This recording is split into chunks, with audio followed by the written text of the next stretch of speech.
దేవుని బిడ్డ, నువ్వు చేసిన చిన్న పొరపాటే నీ జీవితాన్ని విచారం చేత, కృంగుబాటు చేత క్షీణించేటట్టు చేస్తుంది. ఏంట చిన్న పొరపాటు? నీవు ప్రార్థన చేయకపోవట.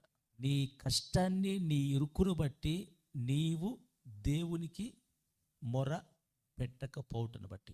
నా బదులు ఆమె చేస్తుందిలే, మేము ఎలాగున్నా సేవకులు చేస్తున్నారు లేదే అనుకోవడాన్ని బట్టే ఇంకా శత్రువు ముట్టడి, ఆ యొక్క శ్రమ, ఆ బాధ, ఆ విచారము, మనోదుఃఖము చేత క్షీణించిపోతున్నావు. నీవు ఆయనకు మొర పెడితే నీ స్వరం ప్లేస్లో ఇంకా ఏ స్వరం కూడా ఆయనకు అంత ఇష్టము కాదు.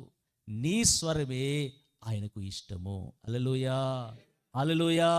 నీవు దేవునికి ఆ శ్రమలలో నీవు మొరపెట్టగలిగితే దేవుడు ఆ ప్రార్థన విని భూమి అట కంపించెను.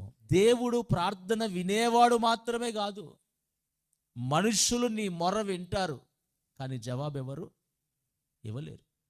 నీ మొరకు జవాబు కూడా ఇవ్వగలిగిన వారు ఎవరంటే నేను ప్రకటిస్తున్న నజరేయుడైన యేసు క్రీస్తు ప్రభు. హల్లెలూయా, హల్లెలూయా.